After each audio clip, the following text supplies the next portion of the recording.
Sure, I know it's coronavirus. I know people are getting sick, but we will be chilling. It is the beginning of something new. That's all. Just like when the flu was something new. Let's say that I don't even know. Don't quote me. Let's say the flu was happened in the 40s first time. I guarantee you, 100,000 people died in the 40s from the flu.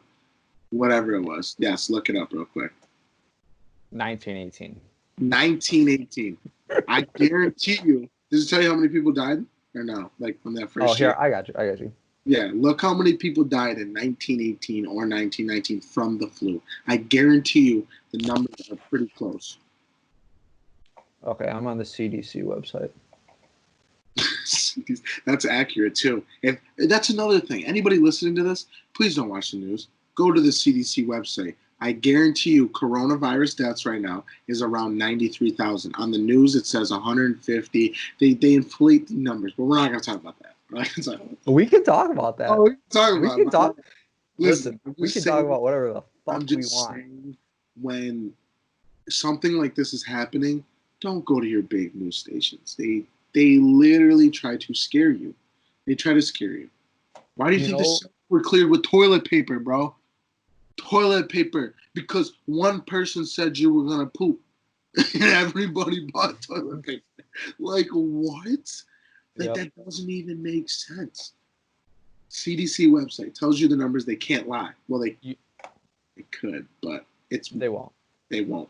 Okay, so it says it is estimated that about 500 million people, or 1/3 of the world's population, was infected with the virus. Okay. The number of deaths was estimated to be 50 million worldwide, with about 675,000 occurring in the United States.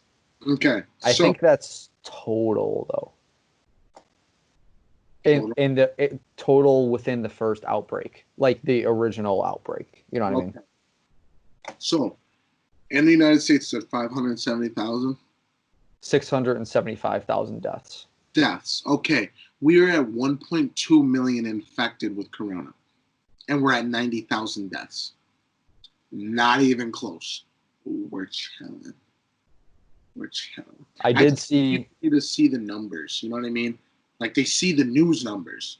You need to see the numbers of the flu. When I say you have the flu, you go, oh, okay. Go to the doctors, get your shot. Get the shot.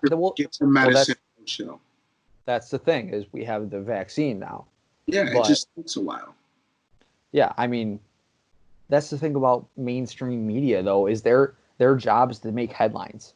They're not their number one priority is to make headlines, and that's why they do that. I mean, so what I did want to say, Rogan had on these two reporters from The Hill, and they seem to be pretty non-biased reporters.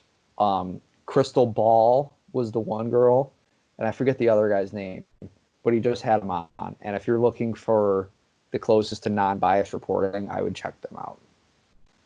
I listened to the whole podcast, and they seem pretty legit. One, the guy's a conservative, the girl is more on the left, but they both talk on.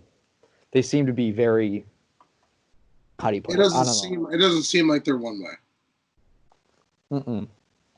They're very. I'm at a loss for words. They're not biased at all from what they were saying on Rogan's podcast. Yeah. So, but you talked about that. So, what's that? I said it's hard to find reporters. Yeah, definitely. But yeah, if you're looking for non-biased reporting, I definitely recommend checking them out, just to see. I'm not saying they are totally non-biased, because I'm sure everyone is a little bit biased.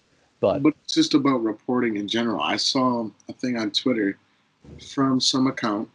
I don't know how many followers it had. I didn't really check. That Lennon Bendon. I don't know his exact name, but he got drafted by the Raiders, 3rd round this year. Very talented player, was going to play in the NFL. Yep.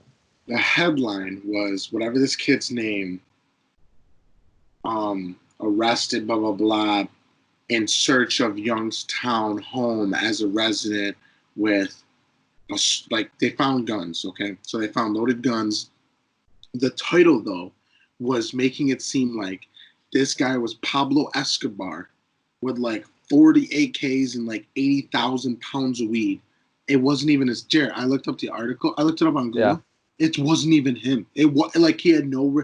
He was questioned and brought in because it was someone like it was someone that he's been to a resident's house and they didn't want like he like you know what I'm saying? No, you're right. So now I just that's on Twitter and now that kid. If the Oakland Raiders see that tweet, I mean, obviously they'll look into it, but it doesn't look good on him because what if I didn't look that research and just one was like, yeah, this kid's got guns, drugs, all this, and he's still playing. What? You just like it's stupid. Yeah, I just looked it up and it says, it's the house that he was staying at. Thank you. It says DEA raids Ohio house where Lynn Bowden Jr., Raiders third-round pick, was staying. Doesn't say it was his house. It doesn't say anything was in his possession. Doesn't pay the mortgage, and they put his name on it. Could have just been sleeping over. I don't know. Sleep over. Didn't even know none of this stuff was there. Yep. Like I said, I don't know, but that's the thing though. That's what I'm saying. Like that's what, especially what you were just saying. They're looking for that storyline. It doesn't matter. Some Ohio house had assault rifles. Oh, cool. Scroll. The Raiders' third-round pick was it like they're like, oh my god, what? Like everybody clicks on it, and it's messed. They twist things, and sometimes they twist them too far, where it makes it seem like a situation that it wasn't, which is unfortunate. But